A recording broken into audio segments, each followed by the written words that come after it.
Coming up next on Good Morning Indian Country, Haskell Indian Nations University students organized a peaceful protest last Friday following ICE activity here in Lawrence.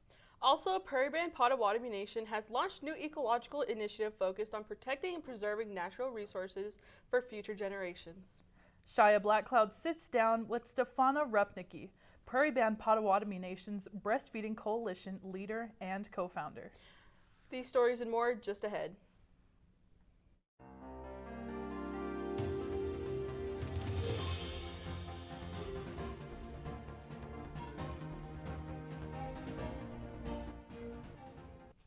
Welcome to Good Morning Indian Country. I'm Shia Blackcloud. And I'm Allison Levering. We're coming to you live from our studio inside of Stauffer Flint Hall at the University of Kansas. Following the assault of an Indigenous woman by a federal officer while documenting a targeted ICE operation in Lawrence last Tuesday, concerns are growing within Lawrence's Native community. In response, Haskell students organized a peaceful protest calling for accountability and communication with law enforcement. GMIC's Sarah Lassick takes us inside the demonstration.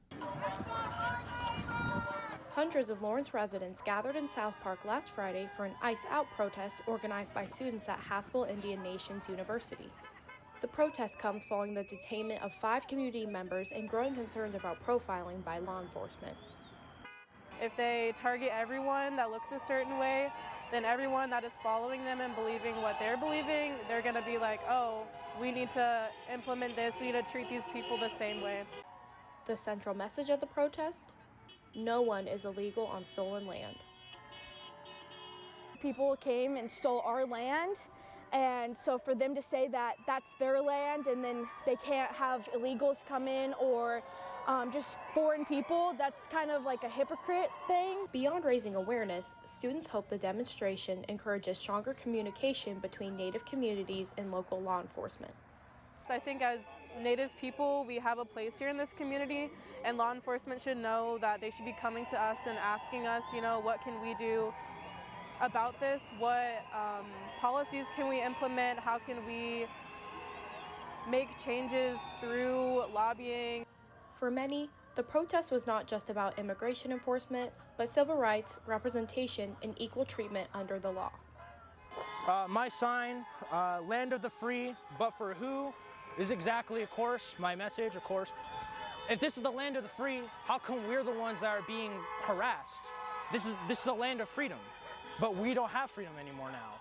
Haskell students in the Lawrence community plan to keep speaking up with protests every Sunday from noon to 1 on 9th and Massachusetts Street. For KHH News, I'm Sarah Lassick. Thanks, Sarah. It's advised for Native Americans to keep their tribal IDs on them at all times. But if you know someone who is detained, know your rights. You have the right to remain silent, ask for legal counsel right away, and call for emergency resources, such as hotlines like the Native American Rights Fund at 303-447-8760.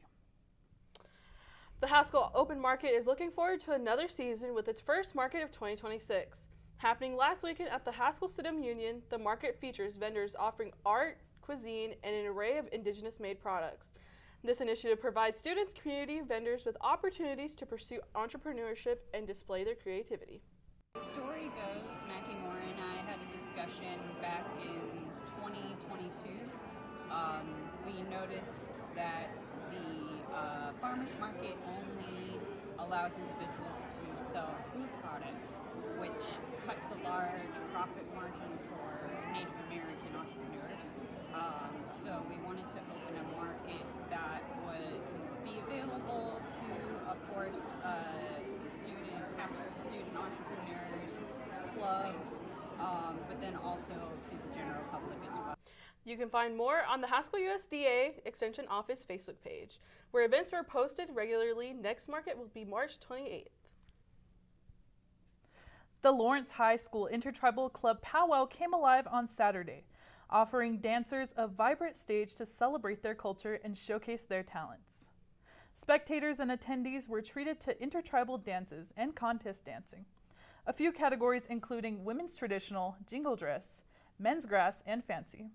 The event also featured many vendors and delicious food, creating a warm and welcoming atmosphere. Multiple giveaways added to the excitement, while the popular potato dance brought friends and couples together in a friendly competition. The Prairie Band Potawatomi Nation Casino and Resort recently made a major donation to the YWCA of Northeast Kansas. The contribution of just over $13,000 will help aid the organization in its efforts to support women and end racism. The YWCA has plans to use this donation to further their before and after school child programs, as well as their day center, which supports victims of human trafficking. Well, it's been a cold start to the week here in Lawrence. Emma Coffey joins us now to let us know if we should expect more cold weather heading into the weekend. Emma? Thanks, Shia. Well, the good news is that at least for the rest of this week, those colder temperatures have moved their way on out of Lawrence. A rise in temperatures all the way up until the weekend, getting all the way up to the mid-70s, but we're going to talk about that here in a little bit. For this week, a pretty healthy mix of clouds and sunshine. Lots of cloudy days coming up later this week and into this weekend, but for the rest of this week, we're going to be seeing a lot more sunshine than we have been lately. Along with that is also bringing higher wind speeds as well, getting all the way up to 14-mile-per-hour speeds, but averaging 7 to 8 miles per hour. Taking a look at Wednesday's forecast, high of 63 degrees, partly cloudy skies all day long with average wind speeds averaging around 8 miles per hour. A pretty good spring day after these colder temperatures. Taking a look now at our hourly planner at 12 p.m., we're sitting at 55 degrees, rising up to 59 degrees between 2 and 5 p.m. And between 5 and 8 p.m., that's when we are going to reach our high for the day, as by 8 p.m. we've dropped back down to 47 degrees. Along with that, like we said, partly cloudy skies all day long, but as we get further into the evening, those clouds are going to start to produce some rain. Our low for Wednesday evening is 32 degrees. Rain showers early on, like we said. Some clearing is going to be happening later that evening. Light wind speeds down to only 6 miles per hour. Thursday's forecast, a bit of a rise in temperature up to 66 degrees, and those clouds are going to start to move their way out overnight. Sunny skies all day long. Again, average wind speed sitting at around 7 miles per hour. Now here in a little bit, we'll talk about a winter storm that ravaged the East Coast as well as our national weather outlook. But for right now, back to you, Allison and Shia. Thanks, Emma. In the Prairie Band Potawatomi Nation, cutlery, straws, and even houses are being made out of hemp by Prairie Band Ag, a subsidiary of the nation. GMIC's Caden Baird went down to their facility in Holton, Kansas to give us a closer look at how it's all made. As one of the oldest practices in the world, it's not too often that you can say you're the first at something in farming. Prairie Band Ag can. The Tribal Agricultural Group is now one of the first hemp fiber processors in Kansas and is creating their products in a way that is both beneficial to them and the ground they plant in. We take a regenerative method with our farming, so we use a lot of no-till and cover crops with our growing of the hemp, which is unique to us and to even the industry. There's not very many out there that are looking for the soil conscious element of hemp and the regenerative practices with that as well. So regenerative agriculture is, it's a staple for us now, and it's something that we've wanted to see happen, and we've enacted it, and hemp's been kind of the bellwether with that. Being a part of the Prairie Band Potawatomi Nation, it means more that the environment is taken care of in the process. As Native Americans, we're more about the earth and living with the land as opposed to living on the land, and it's good for the environment, and that's what everybody wants. We want a good, clean environment. The products Prairie Band Ag makes vary from animal bedding to cutlery to straws, but they do sell their hemp to other hemp fiber processors who make such products as hempcrete, which is currently being used as insulation for housing projects.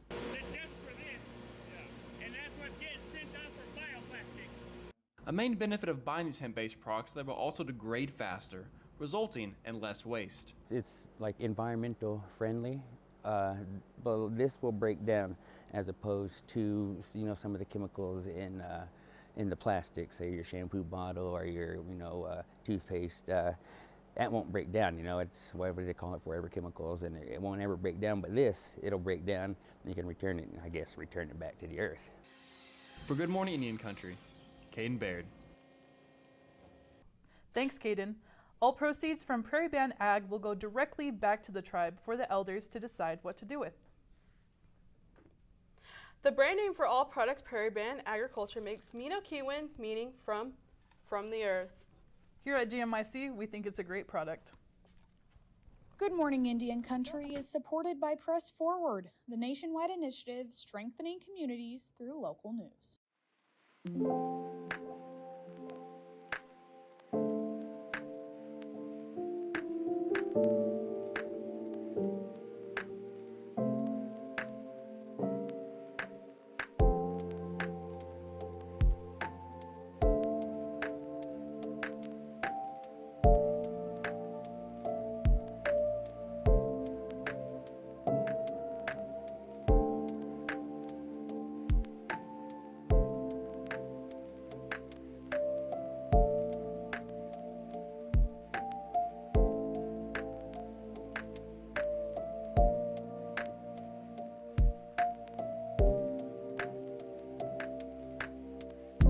Hello, I'm Shia Blackcloud, and with us today is Stefana Repnicki, a member of the Kansas Kickapoo tribe. She also resides in the Prairie Band Potawatomi Nation Reservation.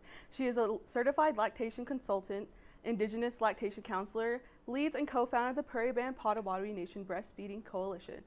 She was also just accepted into the National Indian Health Board Tribal Maternal and Infant Advisory Committee.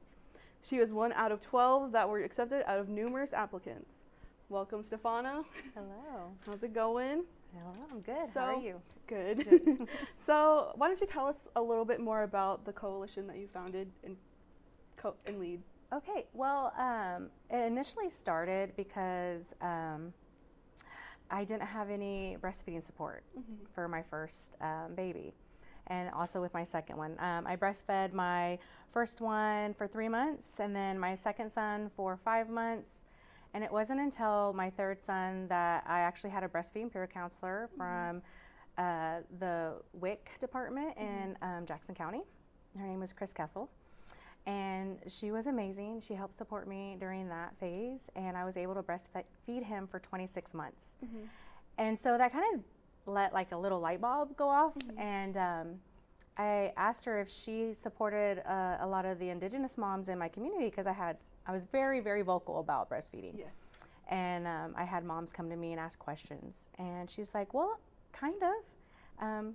I don't think they maybe receive her well, being that she wasn't indigenous. And I was like, how do we get a breastfeeding peer counselor for my community? And so she reached out to Kansas Breastfeeding Coalition and the executive director, Brenda Bandy. And so it took a long time. So I had him in 2013. It wasn't until the end of 2017 when I found out that it was finally coming to be an actual program that was going to be. I had to apply and be interviewed for something that I've been trying to get going. Thankfully, I got accepted for the position, and I've been the breastfeeding peer counselor for Prairie Band for 8 years now. It's the very first program that helps supports moms that is actually paid by a tribe out of all the recognized tribes. So that was pretty nice to have. And I've gone on to be more educated, and so that I can help support moms in my community. Because now I'm a certified lactation counselor. And so with that being said, when we had the program developed, we also developed a coalition. Initially, it was co-founded with, I believe, 12 other women. And I kind of like talk to them about things and how we do stuff. But I am kind of a one-person coalition leader, and I do a lot of the stuff on my own. But I try to bring support with breastfeeding into our community as much as possible. Awesome, awesome. So tell us, what kind of services do you offer? Well, I offer a wide range. Being that I'm a certified lactation counselor now, I can do weight visits, and so that's where I have a mom breastfeed on one side, and then I weigh the baby to see how many ounces the baby got, because our breasts, we call it new-news, are not clear. My tribe does too. Yay! So they're not clear, and so moms can't really see how many ounces babies are getting. And so I am a home-based program. I actually go to my clients, I set up the home visits, and I bring a scale and I weigh their babies. I also can measure their babies, and I keep track of that. And I try to work alongside their pediatricians and or the baby's provider. And that's not just the only service that I also offer. I believe in a well wraparound care for the mom and the baby. I want breastfeeding to go successful for them. And a lot in my community don't have support at home. And so I will do some light cleaning, offer some food services as needed. I will also offer transportation to doctor's appointments because transportation is another huge barrier in our communities. And I babysit their babies if needed. That's awesome. And I'm available 24/7, 365 days out of the year. Like I'm there for them wherever they need. That's awesome. Most people don't do that. Yeah. So I usually, over the last 8 years, I've probably had about 150 moms that I've supported.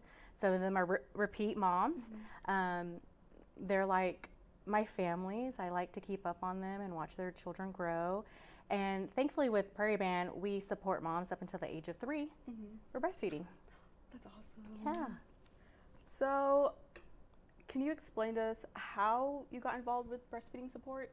Well, initially it was because I didn't have any support for myself. My husband could only knew so much, right? And my mom, thankfully she was there for my first 3. And she tried to help me as best as she could, but of course she had her kids in the boomer stage, and so formula was used a lot. And I knew this is something that I wanted to do for my babies. It was something that was going to be healthier for them and also healthier for me. And this is my passion. I love it, and being able to help support moms and babies in my community is, yeah. So talking about health, what impact does breastfeeding have for long-term maternal health as well as the baby? Well, so for maternal health, it does help reduce the risk of diabetes, type 2, and then it helps reduce breast cancer and also cervical cancer. And then also for babies, it helps reduce diabetes, which we all know that diabetes is really high and prevalent in indigenous communities. And so having the ability to make sure that we're offering our first traditional food, and it is exactly medicine to us, is important. Yeah.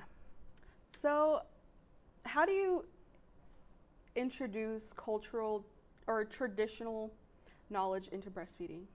So for the most part, I just really reiterate that this is something that is traditional, what we have always done. Our ancestors breastfed their babies, and reclaiming that, being that, we had our ancestors' children taken away from them and put into boarding schools, and then they were given formula. And so this is something like bringing back that ancestral knowledge of, that our parents and ancestors breastfed. And then I always try to sit down, and when I talk with my moms, ask them, because all my moms are not all Prairie Band. They might be Kickapoo. I do help all the other tribes in Kansas, Iowa and Sac and Fox, and then I also Haskell Indian Nation University. So I have a plethora of different types of indigenous moms that I support. And so I really sit down with them and ask them what they want and how they need to be supported in their own culture, and I accept that and recognize that and just make sure that I do it how they want to do it. Yeah. Which is very important. Yes, yes. So how can mothers or people interested get involved or be able to support the coalition? Well, one thing would be, especially with stay-at-home moms, since they have a little bit more ability to do, I offer lactation stations at the Prairie Band Potawatomi Powwow. I would love to be able to offer that at other powwows in the state. And I have a canopy that's enclosed, so it offers discreet places for the moms can nurse. I have the ability to kind of like have it cool for them, because we know powwows are during the summer, so it's hot.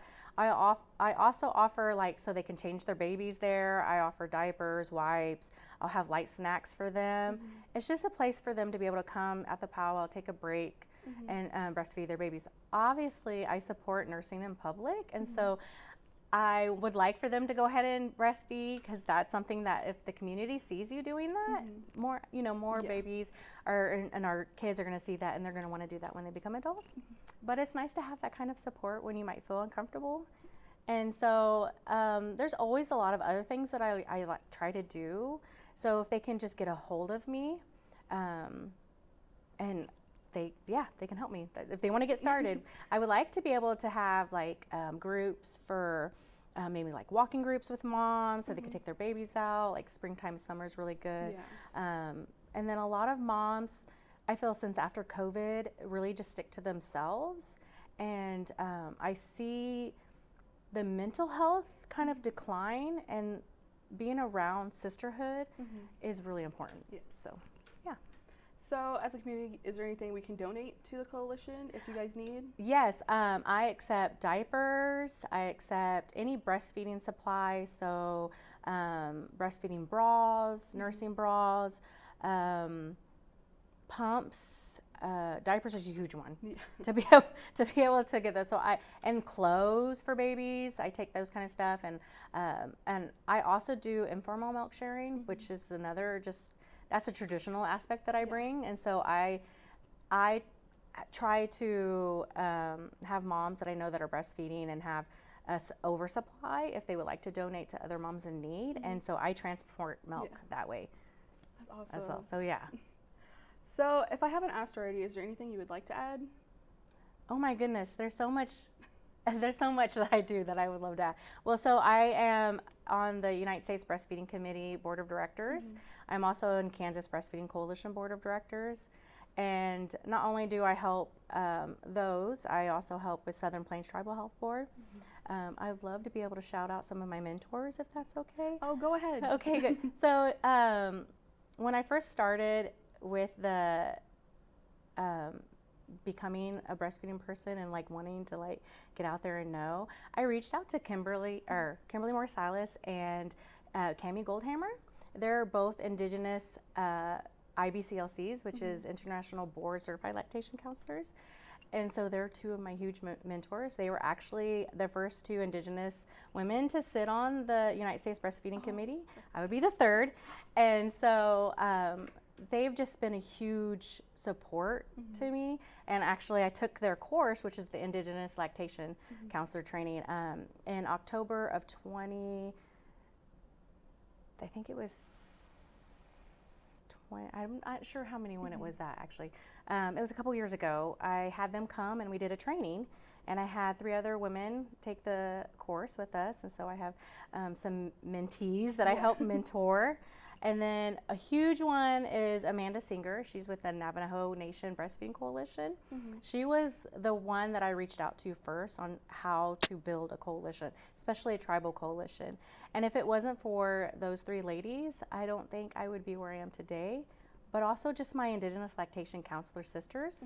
We're throughout the whole Turtle Island, and we have a support system with one another, and we just stay connected. And I just, like I said, I love what I do, and it's my passion. Oh, congratulations. Thank you. Well, as a mother, I thank you for coming and educating me, and as well as everyone else. And we would like to thank you for taking the time to come in the studio. Yeah. Thank you so much for asking me to do this. Yes, of course. Yeah. Thanks, Shia, and thanks, Stefana, for supporting Indigenous mothers in their breastfeeding journeys. Now, Emma Coffey joins us again with a look ahead for weather this week. Emma? Thanks, Allison. Well, earlier this week on the East Coast, Winter Storm Hernando hit early Monday morning. The storm brought record amounts of snowfall, all the way up to 37 inches in some parts of Rhode Island and Massachusetts, as well as cutting the power off for 500,000 properties and grounded over 10,000 flights. Now, New York City also saw more than 19 inches of snow over the course of 24 hours. Travel across the East Coast has been severely impacted and will continue to be so, at least for the next few days. While the worst of the snowfall has passed, strong winds are still expected overnight all the way through Tuesday and through parts of Wednesday. Now here's the current wind speed averages for the East Coast region. All of this dark blue and the light blue is where your weaker wind speeds are going to be, and up here where your pink and your red are, that's where our stronger wind speeds are going to be. So as you can see, it's kind of starting to make its way towards the Atlantic, but for right now, strong winds are still impacting that whole region. As well as that, winter alerts are still in effect in parts of Pennsylvania and New York. Winter storm warnings will probably be in effect at least overnight and into Wednesday, but we hope for the best for the entire East Coast region affected by this winter storm. Taking a look now over to Lawrence's weekly outlook. Like we said earlier, 63 degrees on Wednesday, reaching 66 on Thursday, and by this upcoming Friday, we are all the way up to 75 degrees. Lots of sunny skies all the way until mid-Saturday with mostly sunny skies and a slight dip in temperatures down to 64. Unfortunately for all you spring weather lovers, by Sunday we have dipped all the way back down to 39 degrees and will continue to be in those high 30s to mid 40s for most of next week. Cloudy skies Sunday and Monday, transitioning into some rain and a potential for ice happening Tuesday afternoon. Tuesday's high is looking at about 48 degrees right now. Those wind speeds are also going to kind of match. As we get further into the week, our wind speeds are going to rise, like we said earlier, all the way up to 14-mile-per-hour speeds. That's all we have for weather this week. Coming up after this break, Jacob Johnson will be here for all things sports Haskell and nationwide. Stay tuned. Thank you to the Henry Luce Foundation for their support of Good Morning Indian Country.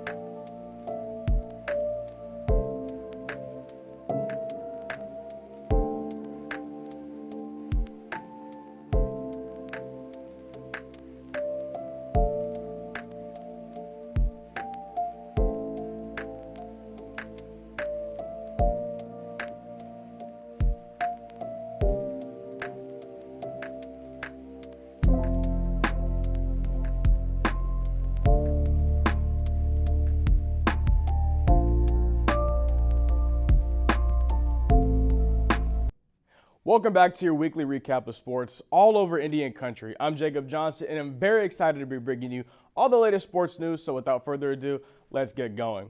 Starting off, Haskell's men's track and field has been on a roll lately, breaking school records left and right. Last Saturday at the AMC conference meet, Diami Barrage made history running his fastest 1,000-meter time with the time of 2 minutes and 34.81 seconds to absolutely shatter the school record, as well as Seth Lynch, who ran 1 minute and 26.10 seconds in the 600-meter dash to break that record. Also recapping on the regular season, the women's basketball team went 12-16 overall and 5-2 in conference play, as well as a historical matchup against the University of Kansas back in December. Now, they did lose, but many of the fans and community members thought that this was a big milestone for local Lawrence sports. Now, the Lady Indians will play in the CAC Conference Championships this Saturday at Lawrenceville, Georgia in the semifinal round.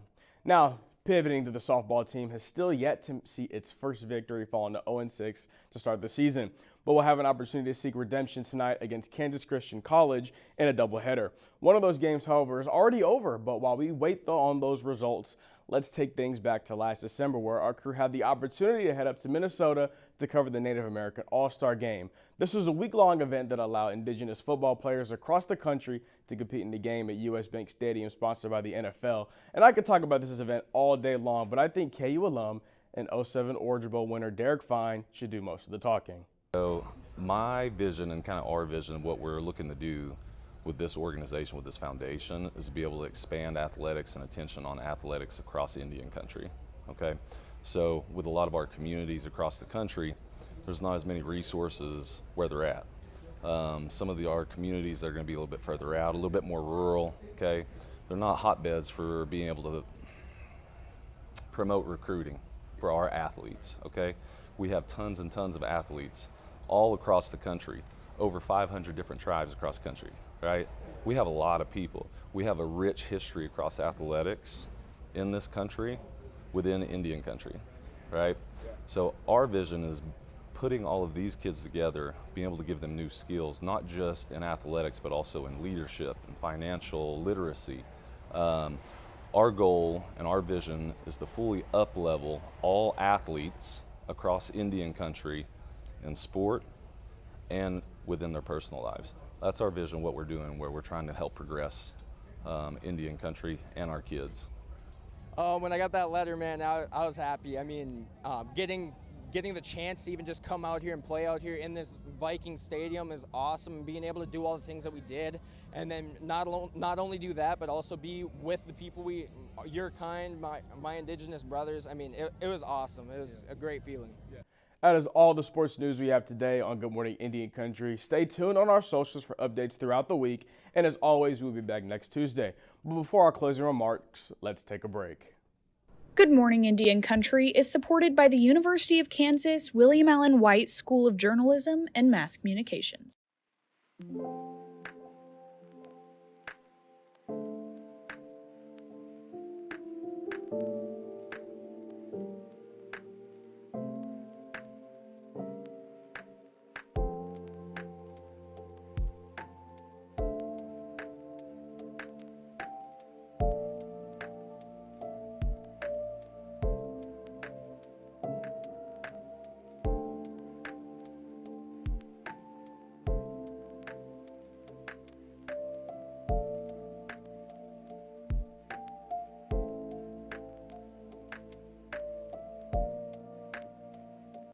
Welcome back. Haskell is hoping.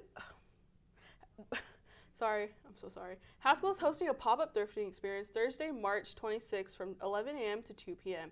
at Blue Eagle Hall, room 122. All items are free, which helps to eliminate waste and gives a new purpose to items donated. For more info, or if you would like to donate clothing or other items, contact Frida Gip at frida.gip@bie.edu. The KU Powwow and Indigenous Cultures Festival is back again this year, bringing you their annual powwow. Head lady dancer will be Star Her Many Horses and head man will be Dio Topsky. Also this year, the Redcorn family will be hosting a clown dance special, so bring your best costume and spectators be prepared to laugh.